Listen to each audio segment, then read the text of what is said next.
So welcome everyone to a wonderful session here at Limmud NY, looking at the science of memory. It's called There Are Places I Remember, because I'm a Beatles fan and figure people know the Beatles. I don't know anyone who doesn't like the Beatles, but we talk about memory. And for those of you who might have been in my session last night, I think actually there's nobody here who was here last night because they may be having breakfast here, but what we talked about last night is the integration of science and religion. That's my work. So I'm Jeff, I'm a rabbi, and I run an organization called Sinai and Synapses that does work about the bridging of the worlds of religion and science. And as I'm sure many of us know, many of us experience, that the conversation about science and religion in American society today is atrocious. It's really, really bad. There's a lot of people yelling back and forth and arguing about lots of different issues of evolution and creation or climate change. But in truth, many of the biggest questions that we face in our world, they're not scientific and they're not religious, they're human. So who am I? Why do I act the way that I do? What does it mean to be part of a community? And so one of the things that we do through Sinai and Synapses is we look at big questions where we can find some wisdom from religion. Where can we find some wisdom from science? And can we bring those together to really help us better understand ourselves and our world? And so our focus today is going to be on memory, because what could be more Jewish than memory? Hi, come on in. What could be more Jewish than memory? And there's all this wonderful research that's really come out in maybe the last 20 to 30 years about the science of memory. So what we're going to look at today is both the scientific and the religious perspectives about memory and how we can find both the knowledge and the insights from Judaism and Jewish tradition and the insights from memory and how we can come together and be able to use the two of them as a goal to be able to try to have a better sense of who we are. So I want to start. It was very much the inspiration of this talk was a really wonderful book a few years ago by a guy named Joshua Foer. And he was training for the 2006 USA Memory Championship. And he wrote a book called Moonwalking with Einstein. And it's a great book, and it's called The Art and Science of Remembering Everything. And he actually, if I remember, he either won or finished in second place. But as he talked about, he said that when he was first starting to train, he had, in his words, an average memory at best. And this is his lines. Among the things I regularly forgot, where I put my car keys, where I put my car, for that matter, my girlfriend's birthday, our anniversary, and Valentine's Day, why I just opened the fridge, the year the Cowboys last won the Super Bowl, and to plug in my cell phone. I can definitely identify with that. Actually, I was having breakfast this morning, and I was about to go walk into my session. I said, oh my God, I forgot to bring the handouts to be able to come here. So I had to remember to be able to say, we remember, we forget. Our memories are fallible, we think. But it's actually much more nuanced than what we might expect. So what we're going to look at from this question of memory, and particularly both the scientific and Jewish perspectives of memory, is really asking three questions that we don't always think about when we're talking about memory. The first question is, why do we remember? What's the purpose of memory? The second question is, what do we remember? What are the things that we remember in our lives? And the third is going to be how. How do we remember? Those are the three questions that we're going to be looking at. The what, the why, and the how. So I want to start by talking about why do we remember. So I want to open this up here for all of you, is what is the purpose of memory? Why does memory even exist? And you can answer this from either a scientific or a Jewish perspective, but why do we remember?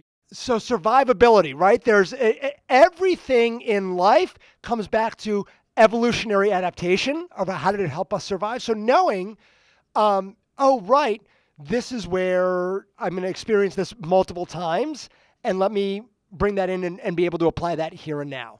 That's terrific. So and I'm going to expand on that a little bit more. Thank you. Other thoughts? Why? Yeah, that it helps us, it puts ourselves in a larger context and being able to say, here's where I came from, and here's where I'm going to be going to. Terrific. Yeah. So you're hitting on something that it's really the purpose of memory, and people have brought this up here. When we think about memory, in what time frame do we think? When we generally talk about memory, when we're talking about memory, do we think we're talking about present, past, or future? When we're talking about memory, which orientation do we think we're talking about? Past. It's not. Right? It's about the present and the future. Memory, because think about how many things have happened in the past that we don't remember. Right? Tons. So for example, what are some of the things that Judaism commands us to remember? Say that again, remember? Honor thy parents. So to remember to honor your parents, right? Yeah. Remember Shabbat. Remember Exodus from Egypt, and even more specifically Exodus from Egypt, but also remember that you were slaves in the land of Egypt. Yep. Why else do we remember? What else does Judaism command us to remember? Calendar. Yep. Shabbat, right? If you were to have all of these different Shabbat, holidays, remembering that you were the slaves in the land of Egypt, remembering all of these different things, would you be living a pretty full Jewish life if you remembered to do all of these things? Most people say, yeah, right? Like if that's your depending on, hi, come on in. Depending on your faith and your connection to the synagogue, and those are all, that's and in many ways a secondary question of if you're remembering to celebrate Shabbat, if you're remembering that you were slaves in the land of Egypt, you are living a fairly good Jewish life. But when you're living a Jewish life, you are living it day to day. Right? It's not, oh my goodness, we were slaves in the land of Egypt. Boy, isn't that awful. Why do we remember that we were slaves in the land of Egypt? What's that commandment for? Yeah. That we remember, and this is one of the lines, and this is the line that from a professor named Steve Jordans, says why? It's to bring the past into the present or the future. It's not to be able simply to think about this is what happened, but to use the past as a way, it is a tool to help us remember things when we need it. So when do you recognize that your cell phone is down at 8%? When you want to use it, right? That's when you want to be able to use it. And so what's interesting, and William, what you brought up about evolutionary history. So if you were to transplant yourself into the African savannah, what is the most important thing that you want to make sure that you do? But if you're living there 500,000 years ago, right? They didn't have sunscreen. The most important thing is so that's the second most. When you say safety, the most important thing is don't die, right? That's the most important thing. Don't die. Oh my God, the saber-toothed tiger almost mauled me there. I need to remember where that is. That's a very important piece. There's a fear is a great motivator. That if you have little kids, and I have a 4.5-year-old and a 2.5-year-old. When my 2.5-year-old went to turn on the stove one time, no, right? Fear, and he didn't really remember, but what did he get scared of? Mommy and Daddy grabbed him and pulled him far away. You want to make sure don't die. But actually, generally, your life was relatively safe. So the first thing is safety, don't die. So that's why memory is there. But you said, what's the other thing? So after the don't die, what's the next most important thing? Survival, like getting food, right? So there are a couple of different things. So what's the easiest, simplest, safest way to get food is probably berries, nuts, gathering things there. But what's the potential downside of berries and nuts and things like that? Well, so partly there's no protein. I'm going to get to that in 1 second. They might be poisonous, right? You might get sick. They may not be ripe. So you've got to remember, right, this is when the berries come each year. This is where that fruit tree is that had the really good fruit. So even just remembering the very simple things to bring that, say, right, last year, last season, this is when the sun goes up in this area and it's this temperature, it feels like this, that's when I'm going to go get my berries. But protein, so here's now, and we're going to get to the community piece of this here. So protein, what is the best source of protein on the African savanna? Deer, or so even more generally than that? Game, animals, right? What's the problem of trying to get animals? So some of them run fast, and what's the other problem with the other kinds of animals? They could eat you, right? So there is a risk of trying to get protein, and meat has tremendous value. There's meat and there's fat in animals, but there's a great risk in trying to be able to get the animals here. So where is the best place to store meat? Let's say you've got you're in the African savanna. Where is the best place? You've brought the gazelle down. Where is the best place you can store it 300,000 years ago in the African savanna? Did they have smoking? Do they have smokehouses and refrigeration? No. So you couldn't, right? And store it in other people's stomach. The best place to store the food, right? Because let's say the three of us go on a hunting trip and the three of you go on a hunting trip and one of us succeeds and one of us fails, right? Then, I have too much meat. I can share it with you and you can then survive for a little bit of time. But there's another risk here when it comes to this question of community, because you might actually just sort of let us do all the work and you'll take all the credit here. So what a lot of sociologists and anthropologists have discovered, not sociologists, but anthropologists and scientists have discovered, that one reason that our brains are so big is not because we can use tools, a little bit because of language, but because the number of people that we can remember that we have some sort of social connection with. We're the people, you helped me, you stiffed me. I need to remember this person is very helpful. This person knows how to be able to take this animal down. It is what most scientists think right now is that we can remember about 150 people. 150 people which is about the number of people that you would feel comfortable calling to have over for a casual dinner party. Not all at once, but people that you would feel comfortable to sit down with and talk to. Which is why, by the way, if you're in a synagogue, right? If you're in a synagogue, if you're in a 1,200 family synagogue, what do they all have? Chavarot. Right? Because you can build those, you're building those kinds of connections. Why? Because you can remember who people are and what their connection is. And that memory and relationships, we store memories in a lot, in other people particularly.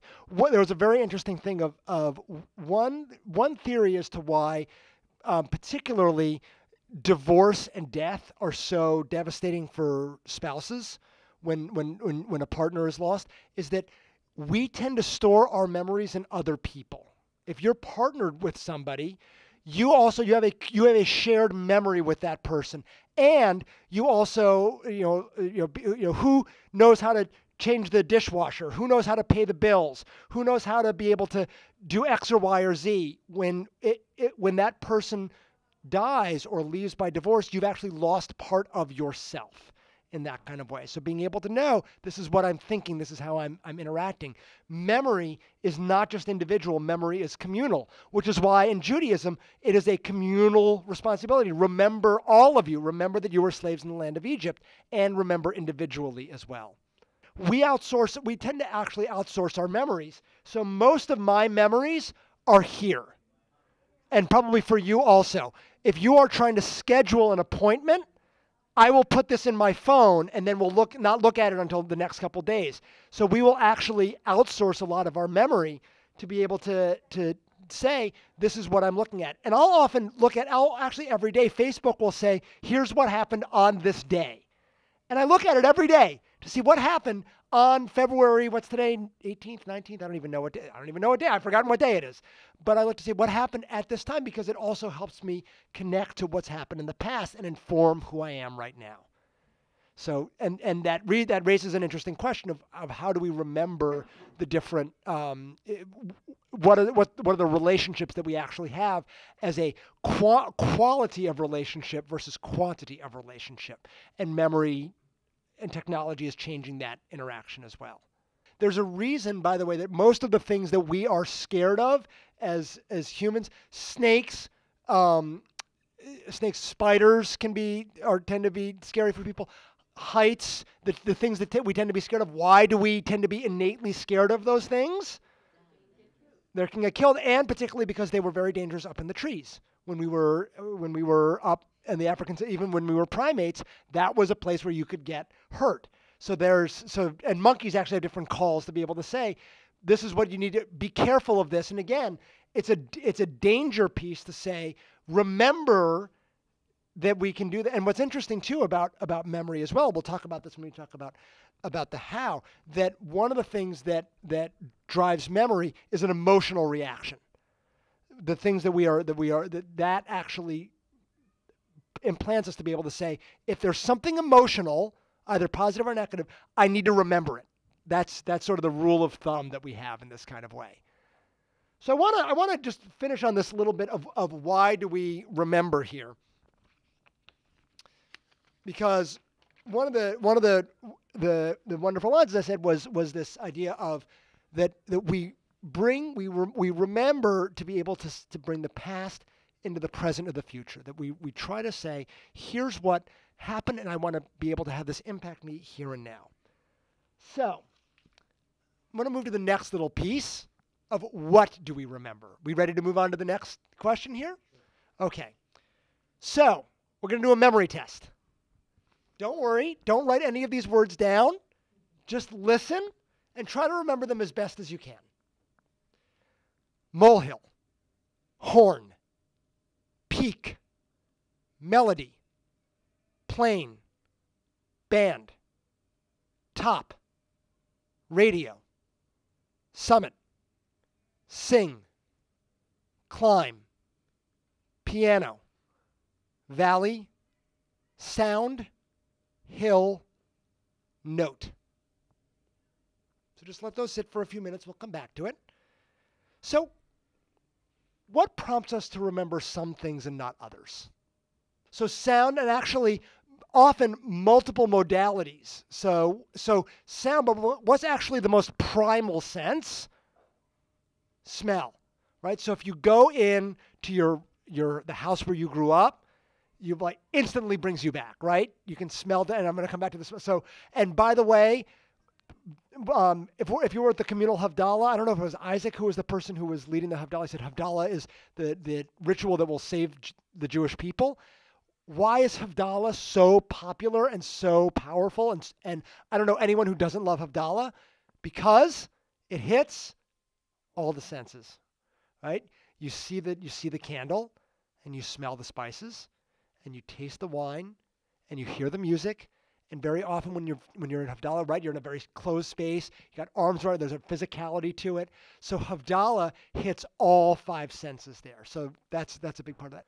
So there's a theory that's exactly right. There's a theory called the Velcro theory of memory that I particularly love. So why does Velcro work? It's sticky. Well, why does it stick? It's not a hook and eye connection.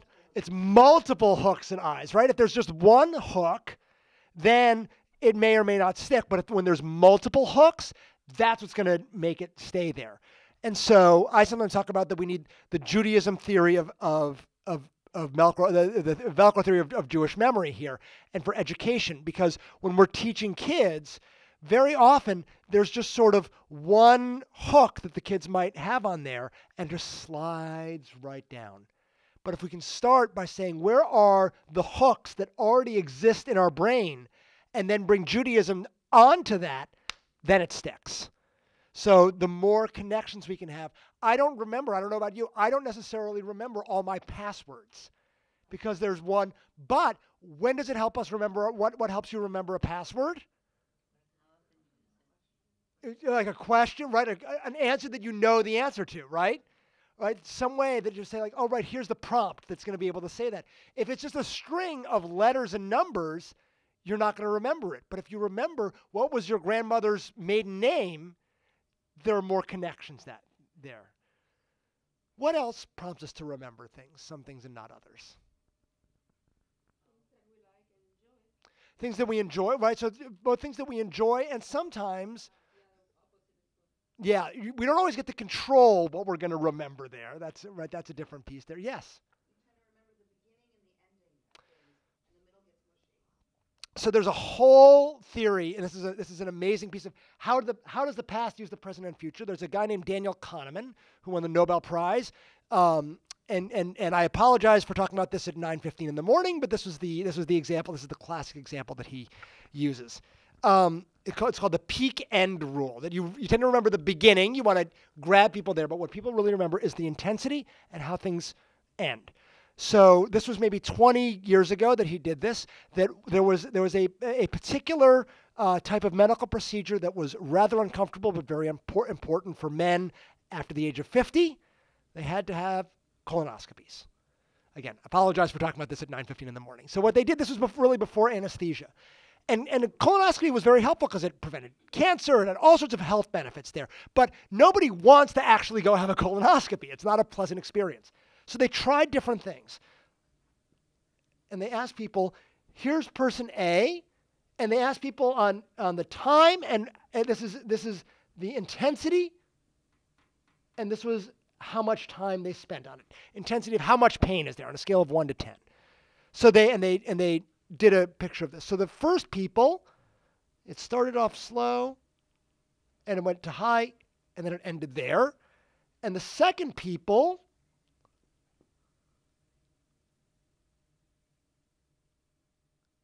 it ended there. Okay? So, which group experienced objectively more pain? The first group or the second group? Second group, right? By definition, right? Because this one went on for another 5 minutes or 10 minutes longer. But what was the difference between number 1 and number 2? Right, where it ended. So they asked people, are you willing to have a follow-up appointment? This group was significantly more willing to go and have a follow-up appointment than this group, because what they remembered was that it wasn't as bad. So when you're trying to think of how do I create an experience, you want to make sure what is the most intense piece and how do people remember it? What's the end? So that's also why there was a wonderful piece that someone said, nobody ends a Shabbat service with the sermon. How do we end a service? Adon Olam, Yigdal, something, and say Shalom, and what kind of music do we tend to end with? Up, happy, and ones that, right? Is there any chazanut that happens at the end of a service? No. How do we end a service? Everyone sing, right? Because you want people going to the Yonah going, yeah, no, whatever song it is. You want to be able to end with that kind of sense there. So absolutely, we remember things based on how they end. Any other thoughts as to what prompts us to remember some things and not others? Yeah, Felicia. Yes, indeed. It's a fallacy, and I'm blanking. I don't remember. So, yeah, selective memory, and you're trying to be able to confirmation bias. Confirmation bias. That's what it's called. Confirmation bias of being able to say, I want to find the things that are going to. So we'll remember all the things that either confirmed us or. There's a great article from a few years ago by a psychologist named Daniel Gilbert called "Whoever Cast the First Stone Probably Didn't." We tend to remember the hurts that have been done to us, but we don't remember the hurts we do to other people, and so that's a big part of this. There was a wonderful study that was done about. People being asked, do you remember when you were a kid and you went to Disney World and met Bugs Bunny? Oh, I totally remember that. Why is that a problem? Bugs Bunny's not a Disney character, but they were so sure that they had this wonderful time. But the emotional piece of that, and that's an interesting, that's how we're going to end a little bit of the emotional piece is critical, but it's not always accurate. So thank you for. So one thing that people often say when I do this presentation, they say, what prompts you to remember some things and not others? Sometimes people will say something that's really important. And I will say, are you sure? Right? How many important things do we not remember? The very first time I taught this, and now it's actually dated because so much has happened politically since then, but you may remember this. The first time I taught this was in November of 2011. So it was the Republican primary debates, and there were lots of people. There was a nationally televised debate there, and our current Secretary of Energy, Rick Perry, was there, and they said, what would you do if you were president? And he said, I'm going to eliminate 3 departments of the federal government: health, education, and oops, was what he said. He said health, education, and oops. He couldn't remember. It's a nationally televised presidential debate. You would think if it was important, he would remember it. But that's not how memory works. How many different important things? Oh my God, I forgot, right? There's a reason that we say, oh my God, I forgot. So the reason, what prompts us to remember some things and not others? There's a professor named Daniel Willingham who says, what prompts us to remember some things and not others? We remember what we think about. As he says, your memory lays its bets this way. If you think about something carefully, you'll probably have to think about it again, so it should be stored. Thus, your memory is not a product of what you want to remember or what you try to remember. It's a product of what you think about. Or, to put it another way, memory is the residue of thought. And that's why there are so many ways to be able to say, and mitzvot, to be able to say, remember these things, to think about them. Remember that you were slaves in the land of Egypt. How many times do we have that as a mitzvah? Why do we, although I don't normally wear them, why do we have tzitzit? Remember the mitzvot. Why do we have to say remember the mitzvot? Because you might forget them, right? The only reason you say remember something is you might forget them. So you have a cue to be able to say, let me remember this here. Remember that you were slaves in the land of Egypt. The other wonderful line that I love that really put this in captures this guy Steve Jordan's again, who said that when you remember someone or something, you're breathing a little life into them. Which is why it's a wonderful image for me of Kaddish, of remember and Yartzeit, of when you're remembering someone, they are alive. In some capacity, you are breathing a little bit of life into them. So what do we remember? And that's why, if you belong to a synagogue, you probably noticed, by the way, that how often do you get a reminder from the synagogue, an automated the Yartzeit of so-and-so is coming up on February 7th. Make sure that you come. Why does that happen? Right, you might forget, right, because you're busy. We've got other things. And then, by the way, how does the synagogue know that? Right, and but they keep that record in the computer system. And how do they find it? They look at the computer, but you had to enter it in, right? So it becomes a loop. Which, by the way, and this is why, Karen, when you were talking about Facebook, and there's technology that actually can be very helpful, because you want to be able to remember your loved one. You want to be able to do that. That is a value. But we do forget. So being able to outsource that and say, I'm going to rely on the synagogue, or I'm going to rely on my phone to be able to do that. Is it as good as being able to say, I always remembered my mother, always remember my father? Maybe yes, maybe no. But this way you are ensuring to be able to bring that past into the present or the future. Technology changes us. And our phones and the internet are definitely changing our brains. For me, the jury's still out of whether it's good or bad. And I don't think it's universally bad. I don't think it's universally good. I think it is changing. And I don't quite know how it's all going to shake out. But I think it is undeniable that technology has changed the way that we're able to remember things. There was an interesting article that I just read a couple of weeks ago, said, I've forgotten how to read. Now, it doesn't mean that I become illiterate, but I've noticed this, that it's harder for me to be able to focus on a book than I used to be able to do that. But I also am reading much more than I had been 10 years ago because it's shorter pieces, but I have a much more diverse piece of what I'm reading. So again, there are trade-offs that are happening here. Yeah.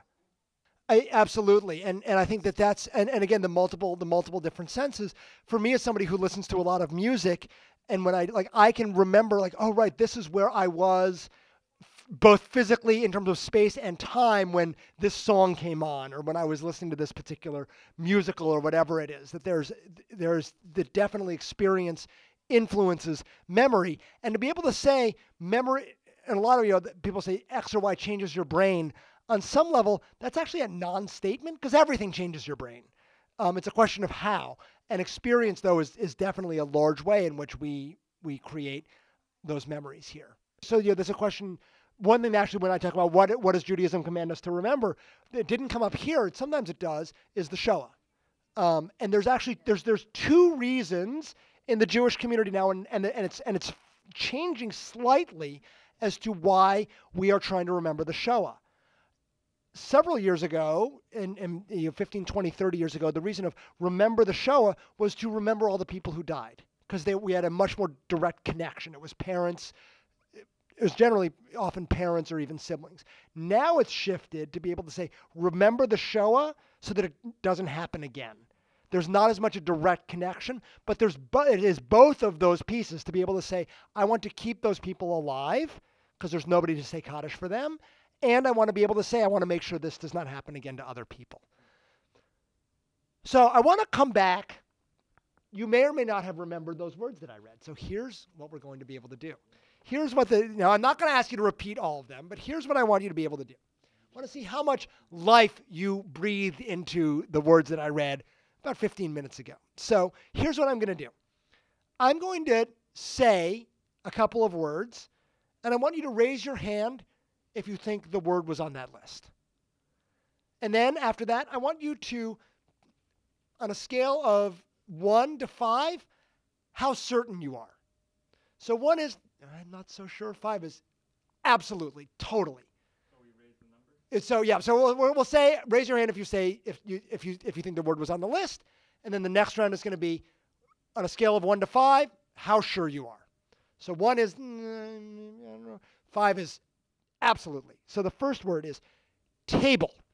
Raise your hand if you think table was on the list. Okay, no one thought table was on the list. How sure are you on a scale of 1 to 5? Okay, I'm gonna say how correct everyone is at the end. All right, table. Okay, good. All right, melody. Raise your hand if you thought melody was on the list. Okay, raise your hand.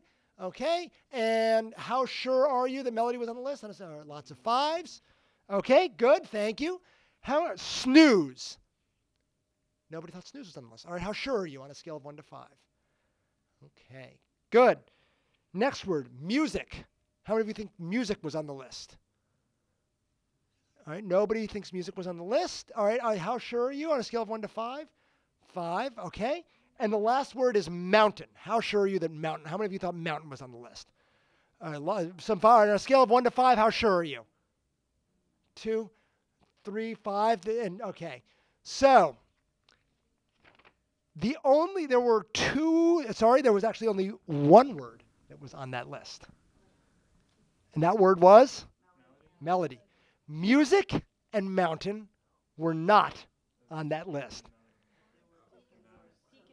Right, so peak and so right. So let's unpack this a little bit. And actually, by the way, whether you got it right or wrong, you got it right because we'll talk about that. That if you got it wrong, you got it wrong for the right reason. So why was this why were people not quite as sure? Because people were like, absolutely, table's not. But with music and mountain, I saw a lot of people going, maybe. Like the others like, yes or no. Sometimes actually when I do this, people are, yes, mountain was absolutely on the list. And I say, it wasn't? They're like, it wasn't. No, it was. I totally heard it. It was there. So why would somebody, we talk about our memory not working or forgetting things, but sometimes we remember things that weren't there. Peak was on that list. So it wasn't just peak. What were the other words that came up? Right? Summit. So And so why was the word music coming up there so much? So I was alternating different words that had something to do with peak, with mountains, or with music. There were a couple of other pieces here too. How many words was I reading?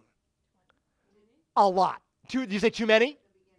20. Yeah, I don't know exactly. I have to look to see how many, but certainly my guess is what my experience has been that many of you at the beginning, because you didn't know how many words I was going to be reading, you started by saying, all right, I'm going to remember this. And by the time I got to about word 4 or 5 or 6, you just went, forget it. And then tried to say, let me try to bring these together. There's clearly a link here. These are all words that have to do with mountain. These are all words that have to do with music. I'm just going to lighten my cognitive load and just forget about it and offload that memory there. There was a study called the magic number 7 plus or minus 2. We can remember about 7 units as a whole. And that's why, by the way, when you say your phone number, you don't ever say 3, 8, 4, 6, right? You phrase it in chunks there. So we remember, and so we remember the things that actually make sense together. Because the other reason that this works, how often are you talking about sound and melody and piano, and you're not talking about music? Right? Never. When are you going to be talking about molehill and valley and peak and summit and not be talking about mountains? So this is one of the things that when we're studying Torah, for example, sometimes a lot of Torah study, particularly when you get to like Leviticus, you get into the details, and it becomes like, why am I reading all of these names over? Why am I reading all of these halachot about purity and the priesthood? And why? One of the things that you can be able to do is say, let me go to the 30,000 foot range. What's the big idea? What am I trying to, because you see that your brain naturally will do that. So trying to, when it becomes frustrating of, I'm not going to remember all this, and try to zoom up and try to be able to say, what's this really about? Because ultimately, it's trying to bring that into the present or the future. All the laws of Leviticus, all the Hilchot of Shabbat, why? Well, I have to remember this, remember that. Why? Because I want to bring that into my life currently, at this moment right now. Before we move to this third piece, I just want to open this up for other thoughts or questions that are coming up. Yeah, so there are a couple of tricks. Certainly mnemonics is helpful. There's a wonder, this came up in Moonwalking with Einstein. They call it the memory palace. Particularly if you have a list, which is, we are very good at remembering spatial places. So if you can remember, and there's a whole piece of being able to do this, of going in order in like your house, of like starting the first item you're going to put at the front step of your door, and the second item you're going to put in the entryway, and the third item you're going to put in the kitchen, and the fourth item you're going to put in the wherever, like you can walk through. Because however you tend to walk through, or what's the drive that are your landmarks that you drive on the way to and from work, being able to link those in that kind of way. But certainly being able to I think that actually using technology to be able to offload is very helpful. To be able to say, when I set up a meeting and somebody says, I want to meet with you in 3 weeks, I put that meeting in my phone right now, and then I look at it there. Yeah. Assigned seating can be helpful because it allows you to remember where your students are. But there's a lot of research that says that if you sit in the same place, it creates literally a fixed perspective. So trying to be able to force people to sit not where they're comfortable, for the first few days to be able to do that, but mix that in. But if you notice, if you tend to sit somewhere in a classroom or a meeting, everyone has their seat where they sit. But if you happen to be running the meeting, if you put name tags, people will sit wherever their name is. And I've never had any pushback on that.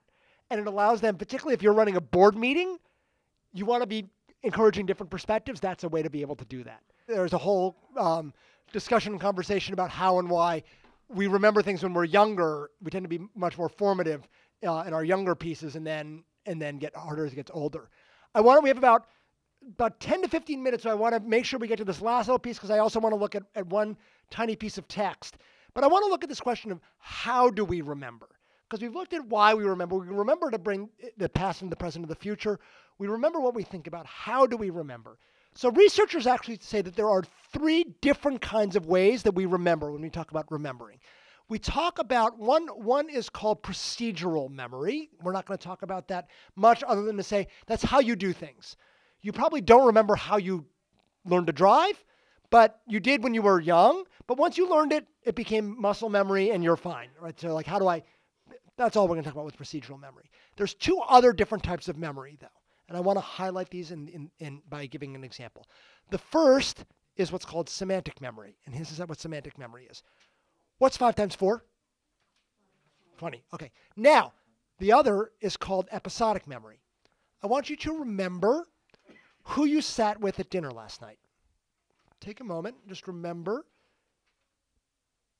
Okay. Everyone remember that? Did that feel different to be able to remember who you had dinner with last night as it was to be able to say what's 5 times 4? Right? When you were trying to, what did it feel like when you were trying to remember what's 5 times 4? It was instant. Semantic memory is what is recalled. It's like a database, and I want to pull this. Episodic memory is reconstructed. It probably felt like you had a little video going in your head, right?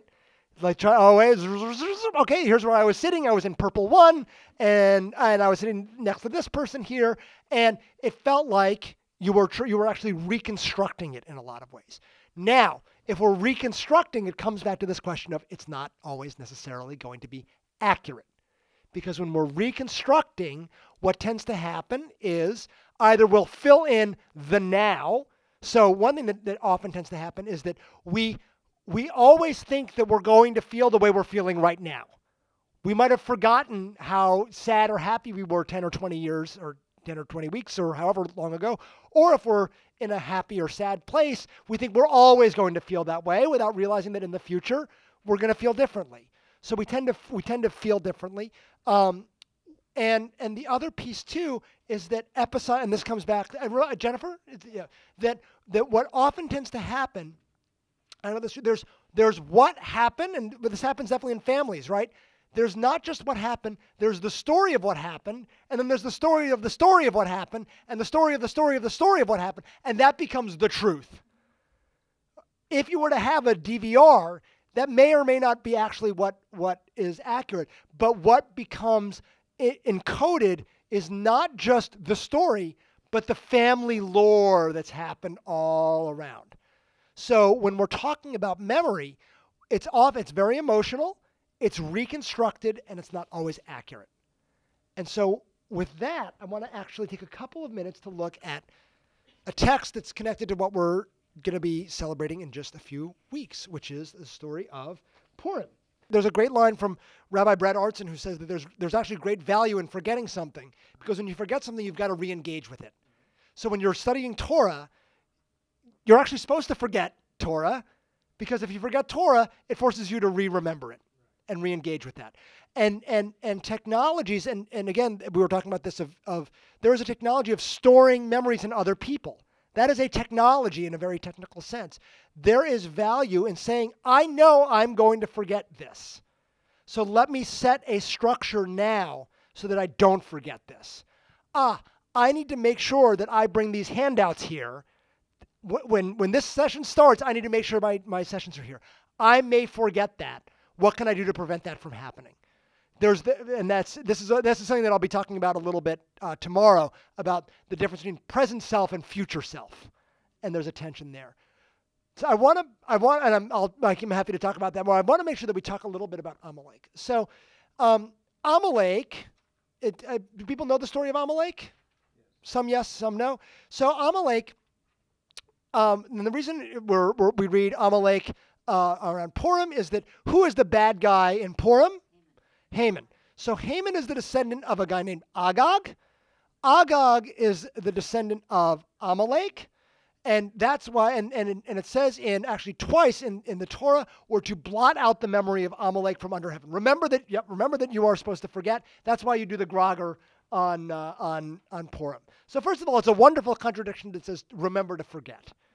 So Amalek is designed to be able to say, blot out the name from under heaven. And it talks about in Deuteronomy why we're supposed to blot out the name of Amalek. So why is Amalek so awful in this Deuteronomy text? What does he do? Right. He attacks from behind, and he attacks and that's the crux of this story, right? It's not, because the Israelites fight lots and lots of people, but Amalek in Deuteronomy, he is awful because he attacks the weak.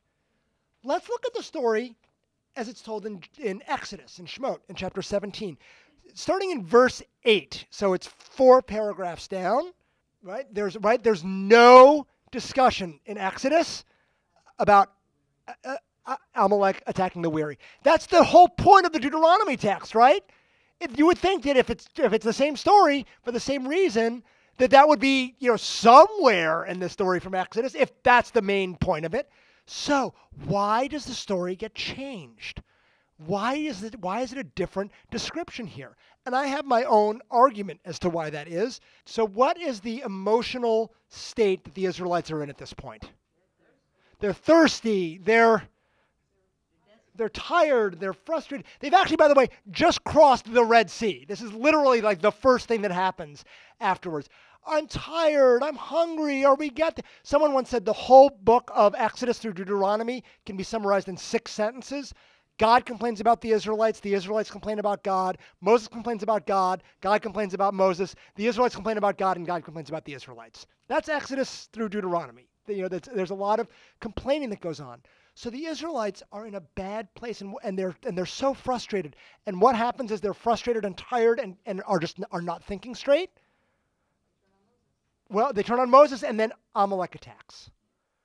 And so when they tell the story later, it then becomes a retelling of, it's not that we were tired, it's their fault. They did it. The Amalekites, they came and attacked us. It's not that we were in a bad, we got up on the wrong side of the bed this morning. They did it. How often how often in memory is it because we can't actually own our own failings, own our own emotions, and put the blame on somebody else? We reconstruct the story. Memory is not always accurate. And very often we tell a story where we are the innocent side and the other side is the guilty one. What's interesting and what's important here of this is that this is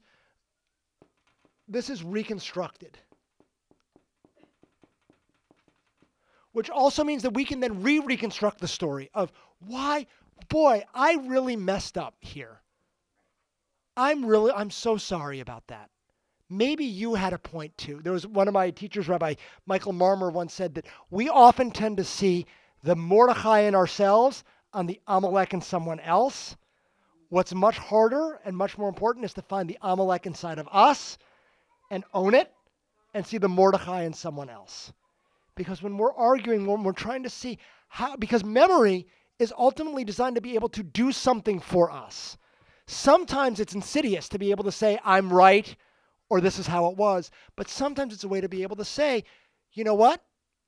I don't have the ultimate objective truth on this. This is my story. I can own my story, and I don't have to apologize for this is my story, but I also need to recognize someone else might have a story. And I'm not remembering this to be able to say this is what it was, but I'm remembering to be able to do something else, to be able to achieve another goal. And what that also means is that we can tell other stories about loved ones, about Shabbat, about remembering that we were slaves in the land of Egypt. How do we want to reconstruct? What is the story we want to tell? We get to be the authors of our story, not individually, often as a community. And to be able to say, how can we reconstruct a story? If it's a bad story, can we edit it? Can we change it? Can we change the ending? Because when we talked about the peak end rule here, can we reorient what's happened to us? And can we think about it? Can we really own what we've done that's wrong? And can we really own what's been wonderful? And then can we make sure that we bring that past into the present or the future so that we can be living a fulfilling and meaningful life? that, I want to thank you for taking some time to be able to learn this morning.